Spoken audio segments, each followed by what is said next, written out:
Now you try. Record on this computer. Is it recording? I believe so. Excellent. We're all set then. Okay, I'm just going to stop it. Good morning and welcome to Bob's Coffee Chat. We have a very special edition today. We have ZoyaMarie, the creator of Body Unity. For the last 25 years, ZoyaMarie has helped thousands of clients alleviate relentless pain and enhance all movement quality, including athletic endeavors. She teaches self-healing tools that will last a lifetime so you can live in a body that feels joyful and free. I love that. ZoyaMarie's background includes certified massage therapist, certified anatomy trained. Oh, she's a certified anatomy trained structural integration bodyworker. Boy, that's a lot, ZoyaMarie. She's a level 3 Franklin Method Educator and certified Pilates yoga instructor. She now she as a now as a specialized movement therapy coach, she's using the Body Unity systems, which is a unique synergistic approach to moving joyfully. ZoyaMarie is pleased to reach out to help more people with an online presence as well as an in-studio experience. So ZoyaMarie, we're online and we're ready for you to help us. Great. Well, hi everybody. It's great to be here. So happy that you're, wanted to do something about your neck. I saw a few people as just starting off that they were kind of doing this thing with their neck, like, oh yeah, somebody's neck is not happy. So but I really first want to say thanks, Bob, for inviting me to your coffee chat. Just for those of you who may not know Bob too well, Bob is like an amazing mortgage broker. He's done a few for mine. I've known Bob for a while, and when I work with Bob, I just feel so safe with him. Like he's just like there. He answers my questions on a level I can understand, and he's prompt and he gets things done. And so if you ever need a mortgage broker, I'm sure your experience with him will be very productive and very fulfilling. So thank you again, Bob, for Well, inviting thank me. you, ZoyaMarie. And then the kudos right back at you. I've known ZoyaMarie for years now, and she's wonderful and she's amazing at what she does. And she's here to help us all out get away from this darn Zoom shoulders and computer neck. And we're dying to hear what you have to say for us today, ZoyaMarie. Great. Well, got your coffee? I drank mine. Step in, okay? So first, the biggest thing we need to do is you always have to know, if you want to go somewhere, you want something to be different, you need to know where you are. So the first aspect would be to assess your body where it is. So right now, without changing anything, notice your posture in your chair. Now, if somebody's fidgeting and changing, that is just not acceptable. Sorry. That was me. Because we all tend, as soon as somebody makes us aware of it, we want to fix it. So no fixing right now, because you can't know where you actually normally live if you try to fix. So just, resume your normal position and just notice, what your body is feeling. Like, where are you holding your head and what is holding your head up for you? Because sometimes we don't really realize how much compensation we go into when we are in a position. And one of the things you might want to pay attention to also is that you will adjust your body to see. If you can't see, you're going to do this with your neck. And what's happening back here when you do that with your neck, not great stuff. So you might want to consider the fact that you need to be close enough to your computer, or the fact that you may need to go to your optometrist and actually get something that makes you see the way you need to see at the distance that you're working, so that you don't compromise your body in order to work. So beyond that, we're going to actually do a little study, and I'm going to step back just a little bit here about a plumb line. Does anybody know what a plumb line is? Probably a lot of you know what a plumb line is. Yeah, there we go. We got a hand up. A plumb line, I'm just going to take myself out here a little bit. A plumb line is like that. I'm just going to use this for an example. It happens to be a little Hawaii polio ball thing that I happen to have. But Being in plumb means that when things go out, eventually they gravitate, and it's the word gravitate, back to plumb to gravity, right? You're all, and architects use this, plumbers use this, but the body needs to use this too. When we live in plumb, we reduce tension. So when your body is not in plumb, you are going to use all kinds of muscle tension and ligament holding, tendon, all kinds of connective tissue stuff to go on to keep you where you really want to be. So to think of plumb in the sitting position, the best way for you to do that, I think, is to align your bones. So right here is a bone on the back of your head. Can you tap that for me? Tap that bone on the bottom of your skull. It's right there. It's called occipital, the occipital bone. You don't have to remember any of this, but you can tap that. And then find out where your sit bones are. So like if you're sitting on a chair, your sit bones are those two bony prominences of your rear end that either you sit in front of or behind. And our hope is to bring you to the center of them. So rock behind and rock forward, but then notice when you go forward, and I'm a real forward gesture person. I'm always like right out there, forward in front of my sit bones, causes its own issues. If you're the kind of person who's back here doing it this way, then you have a different kind of scenario. Neither one is great. The idea is plumb. So if you can get these bones over your sit bones, if you can find that a little bit, and it might not be that easy right now, because right now you might have regular habitual holding patterns that are kind of in your body that don't quite know how to release. But you can just try to play with that and try to feel if can I see these bones over my sit bones under my cheeks there? Some chairs are so soft, it's a little hard to find them. So you might want to practice this a little bit on a hard surface. I have a hard stool I'm sitting on, so it's very easy for me to know exactly where my sit bones are. Not that I might want to sit there all day, but I most certainly want to be there to find it. So understanding your plumb line is first. And if you are able without without a cord attached, can you stand up and notice your plumb in standing?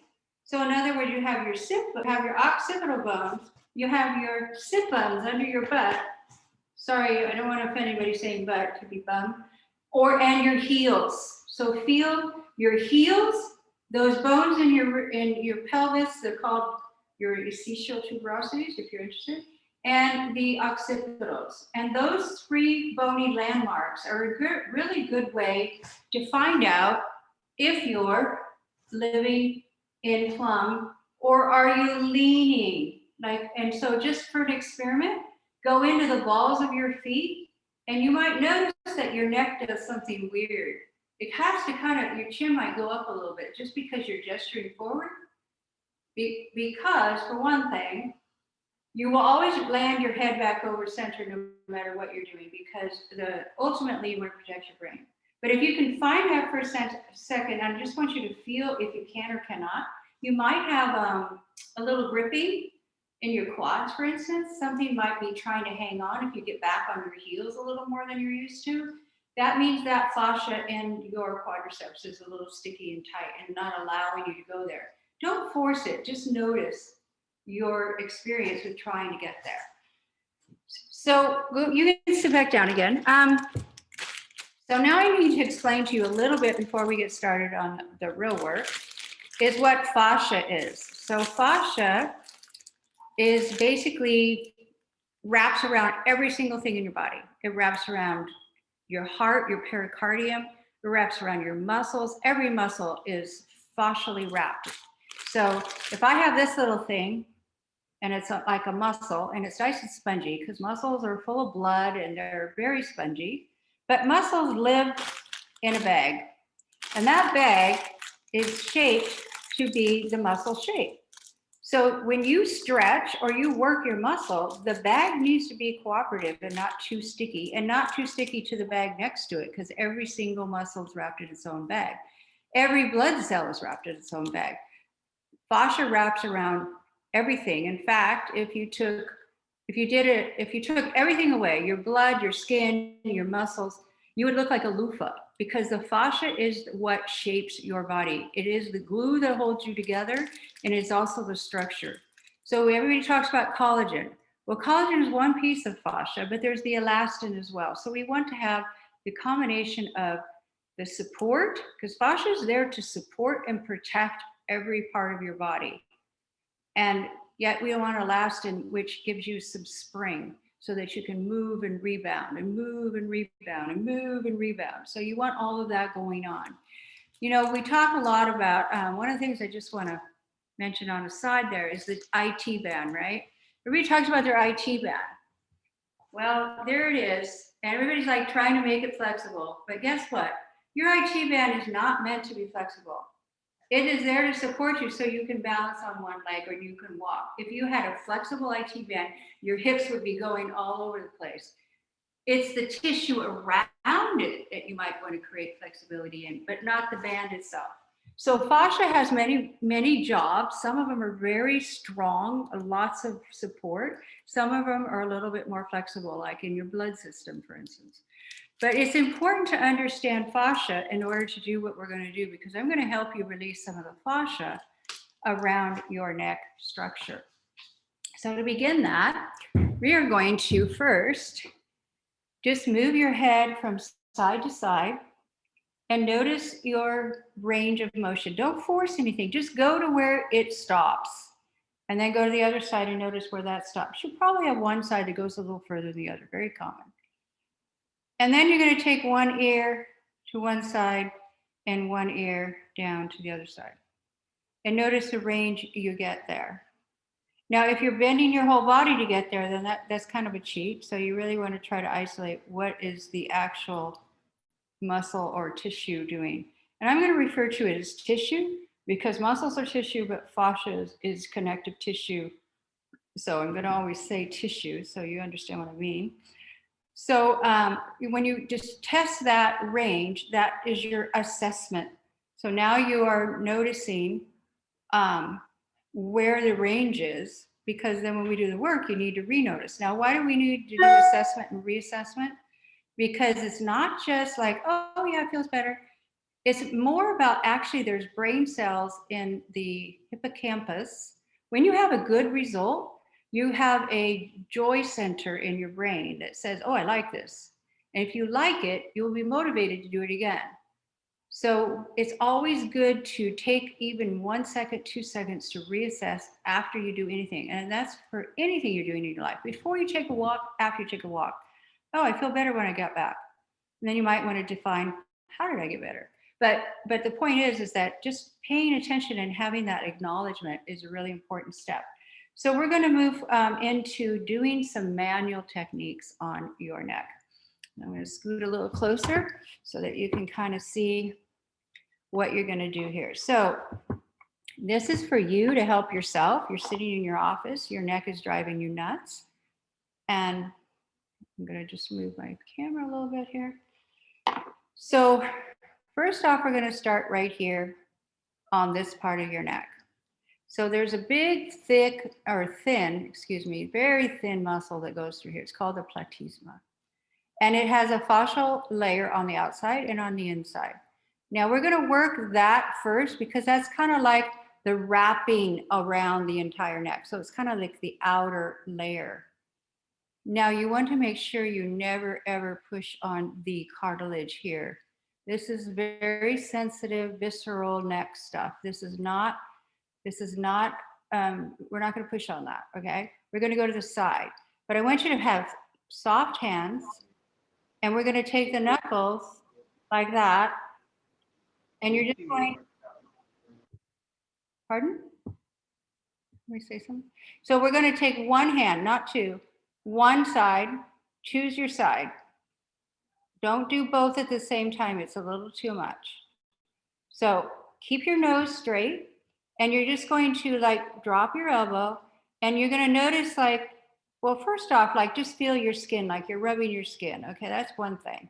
But then when you go a little deeper and you don't rub the skin, but you kind of move a plastic layer, what I call the leotard a little bit. You're kind of moving a leotard fabric So that's what we want to hold on to. So you're kind of just going here and you're kind of getting beyond the skin, just that first layer.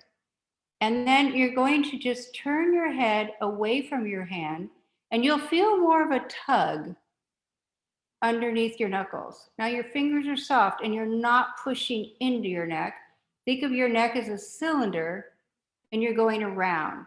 So don't push in and don't move your head sideways. It's just like a rotisserie. So you're just holding it and rotating around. And then when you reach the end of your tug, now you get to add a little bit of force through the arm to continue pushing around the neck to the back. Remember, you're working with a cylinder, you're not pushing into the neck. And keep it going as far around as you manage with your arm until your knuckles kind of reach the spine in the back of the neck. Turning the head as much as you can in that opposite direction as you go. And it's the slower, the better. If you go too fast, you're going to either skid on the top or you're going to just kick out of the whole situation. Let's do another pass. So here we go again. Put your knuckles there and grab beyond the skin, that first little layer. You're not pushing into your neck. It's just grabbing that little outer layer. Turn your head away. You'll feel the tug. And then as you continue, when you feel the tug end, you get to add a little pressure as you continue to move your head around until you reach the back. Ideally, you would be sitting without your head forward or backwards, so you're nicely supported when you're doing this. Okay. Now, just feel your neck on that side compared to the other side. Thumbs up if you feel any looseness yet. Like just a little bit. I mean, it's not going to be a miracle cure, but it's, but maybe you just notice a little bit. Okay, next one is this cordy muscle here. There's a cordy muscle in your neck.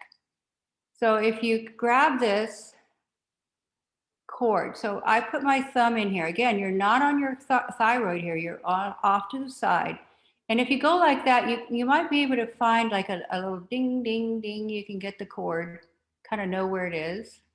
If you can't find it exactly right now, then don't worry about it too much. You'll probably get at least some reaction into the fascia that wraps around it. But if you can, you're going to lean your head now towards your shoulder and then place your thumb into that cord and grab the other side with your fingers. So you got a hold of it like a big rope. It's a big rope muscle. Now you're going to slowly hold on to it as you slowly lift your head straight to vertical. And you'll feel a tug in there if you can hang on to it. If it pops out, you just have to start over. Again, slow. So go here and take a nice little hold and then slowly lift your ear. So think in your mind how you're actually stretching the plastic bag around the muscle, not the muscle itself. Because you're freeing up the connection and you're hydrating and creating liquid exchange in between the muscle and the bag, creating more flexibility and mobility. Okay, and now do it again. Test your neck. Are we getting somewhere? You got to test your neck slow. I mean, if you kind of flip it back and forth, you might not notice. So you really want to make sure you wow, I think I've gained another inch of range going the opposite direction. Okay, next one, your trap. Your trap is this guy up here that most people always feel. How often do you see people doing this because their trap is like killing them? By the way, if you want this posture, then you just go ahead and pull that baby forward because that's what you're encouraging. But if you would like this kind of posture, you always want to think about pushing him back, not tugging on him forward because it will only exacerbate your problem. Just as an aside, we're going to get a hold of the trap. So put your finger in this cubby. Sometimes if you lift your shoulder, you can find that cubby. And then you're going to put your fingers on the back side. Now, I like using the opposite hand for this rather than the same arm because this uses the muscle to keep your arm up. You want to let that arm relax and you want to grab it with the opposite arm. And then we're just going to do this. We're going to lift the shoulder slowly, inhaling. Exhale, slowly lowering down. So I'm going to encourage you to do 5 counts up on an inhale. 1, 2, 3, 4, 5. Down for 7.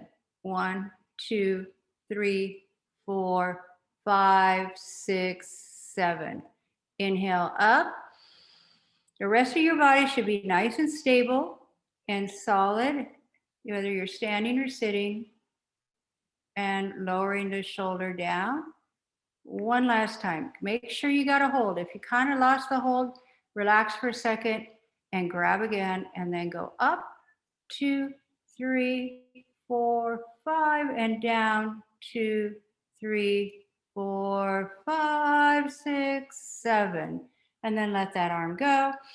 Now, if you can see yourself in the thing, maybe you can see me, and I'll straighten out my short. But can you see how my shoulder has dropped from the other side? And Bob, you look at you. It's like, Leaning Tower of Pisa. All right. So I guess we should, how many people now, test your neck a little bit. How many people like the way that side of your neck feels? Just, give me a little high sign if that feels good. Okay, let's do the other side because we don't want to go around like the Leaning Tower of Pisa. So we're going to start with the platysma. And I'm just throwing out these names. You don't need to know them. But we're thinking again that there's this fabric that lives around the cylinder of the neck. We're not going to push on this part. Very important. So you get your little soft knuckles in there, soft fingers. And then you're going to just press and turn the head. Just a light pressure, not a lot. Just grabbing the tissue. Turning and reach the maximum, and then you get to push it with your arm, just a little bit more force. Around though, not at the neck, but around the neck, as you continue to turn your head to the opposite side. If your hand gets too weak, take a break. It is very likely that I've been doing this for 25 years, so I understand that when you begin, it's not always that easy. That's why you need soft fingers, and you're basically levering the weight of your arm into you're not trying to use your hand strength. You're actually using a big bone, and you're stable in the ground, so you're using stability from below in order to do this. That's quite a good way to think about it. Let's do another pass. We need another one. So here we go. Fingers in and going around. If you're tensing on the other side, you're probably working too hard. So just take it easier. This is not about a workout. This is about releasing, hydrating, getting mobility, flexibility, and the tissue structure wrapped around where all gets stuck.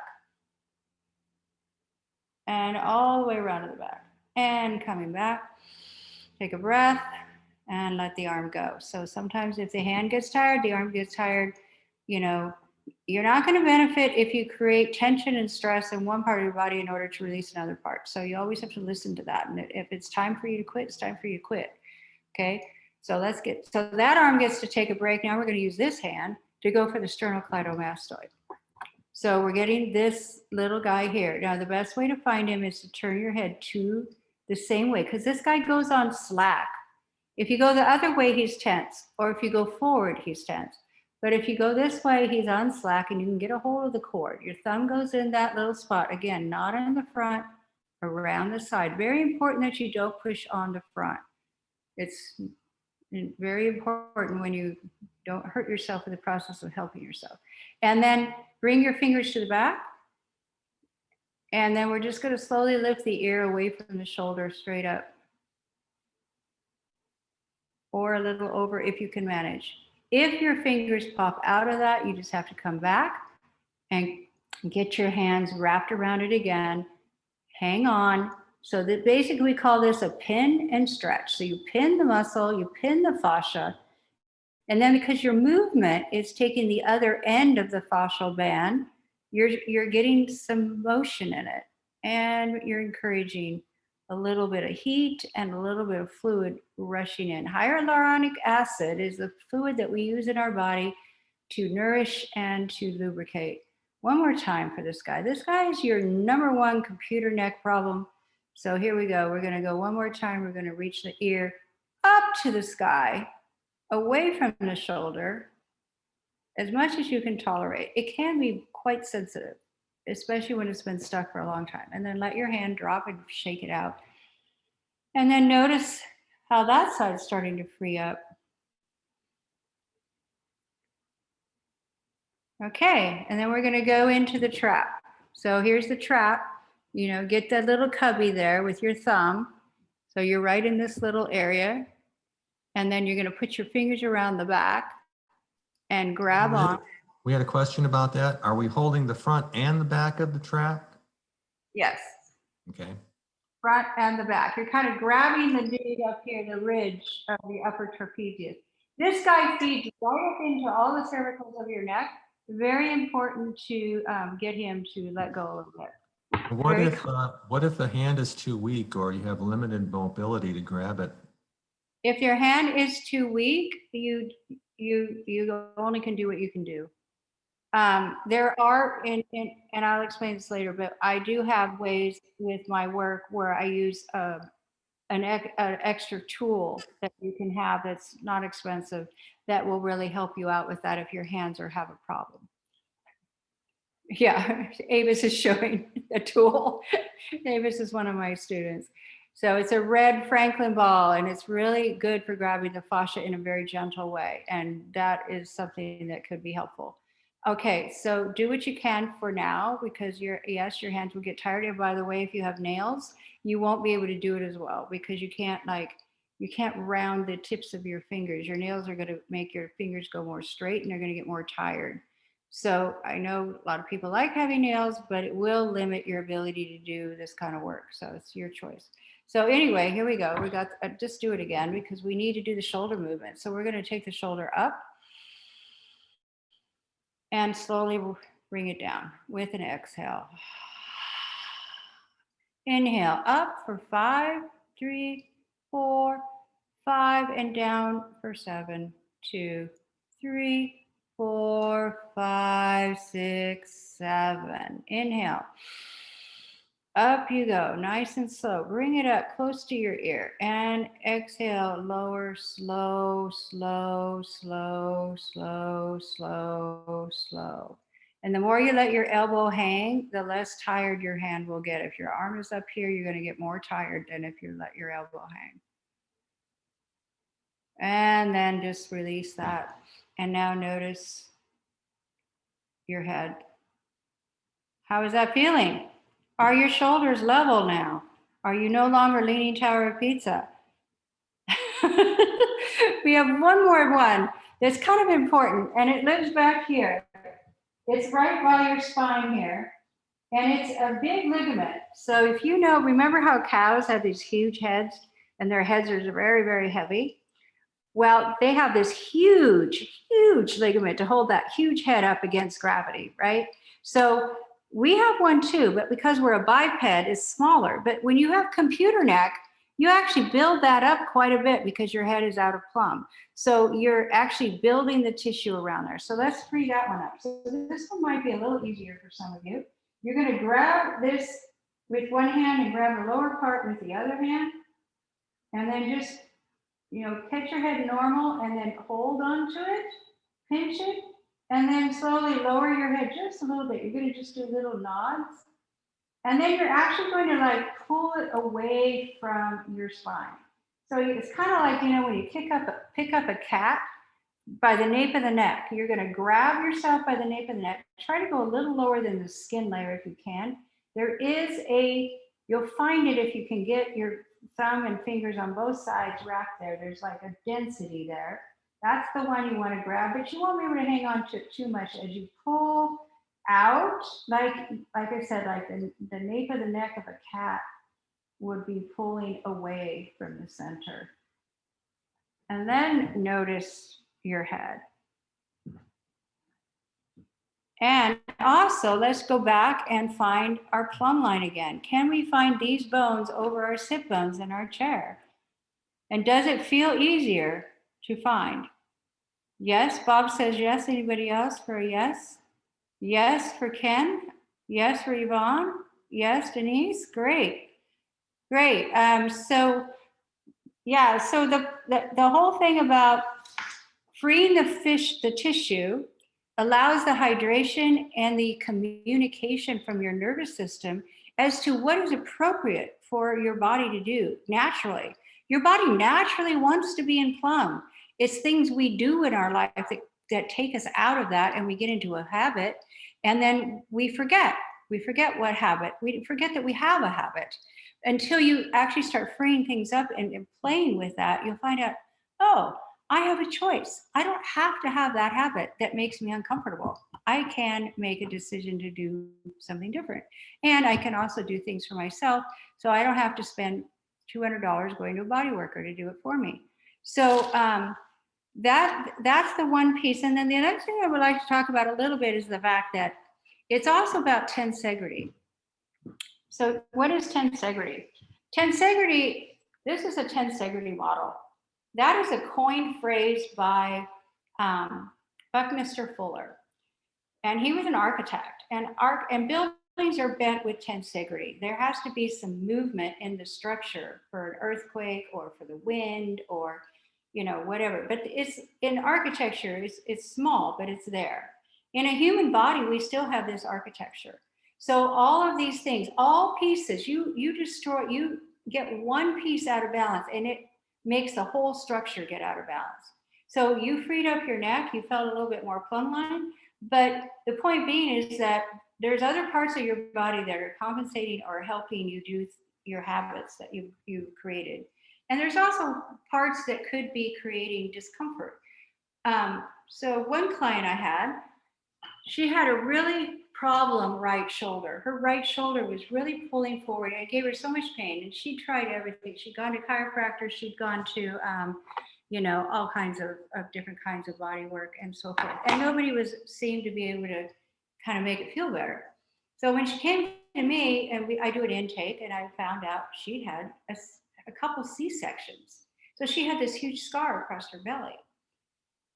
Well, when I found that out, I just explored the C-section scar, and guess what?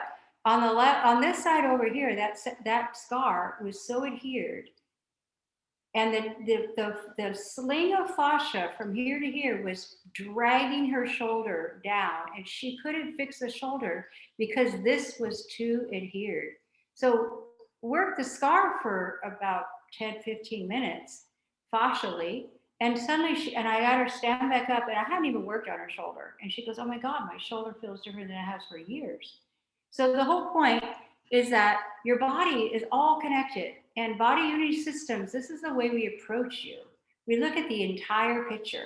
You have a shoulder problem, well, maybe your other hip or your foot is doing something weird, or watching the posture, watching the gait, doing the total assessment of what is moving, what is not moving, and creating balance and symmetry as best as possible through the release of the tissue and also the retraining of the movement, so that you can get rid of those patterns that are causing the fascia to happen. Now, the scar was a scar. I mean, that wasn't something she did as a habit pattern. But if you have computer neck, you have a habit pattern that is not serving you, and it's not going to make you feel the way you probably want to feel. Because a lot of times, we're working at the computer and we're like, this hurts. And then, but after this kind of idea of the plumb line and the release, you can just be in your body. Then you just have to remember to negotiate your distance. So, I mean, in body unity systems, this is what we do: is we educate you a little bit, and we teach you manual techniques and movement refinement, so that you're learning the body functions and how it functions in a natural way, and being able to with that understanding, because knowledge of function increases good function. and using imagery to help that. So sometimes, you know, I was like, you know, imagine the plumb line. I mean, I didn't use a real plumb line, I used something else. But the idea that you can imagine yourself in plumb, you know, and this doesn't just apply to your computer neck, by the way, it applies to whether you to enhancing your hiking, cycling, swimming. I had one client who had a frozen shoulder and she couldn't swim anymore, and she loved to swim. That was her favorite activity, and got her back in the pool. She's still now swimming all the time. A horseback rider who couldn't get on the horse and come off without pain for the rest of the day, and now the leg swings over the horse and there's no problem. In my website, my new website, you'll see a testimonial of a woman I've worked with. She's had a couple serious bicycle accidents in San Francisco, and we've got her back, and she's now enjoying long rides with her husband. So there's just a lot that's available and a lot of possibilities for you.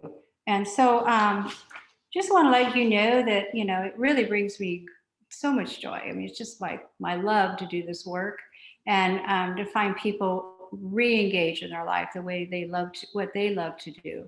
I'm not here to take anything away from you. I'm here to try to give it back to you.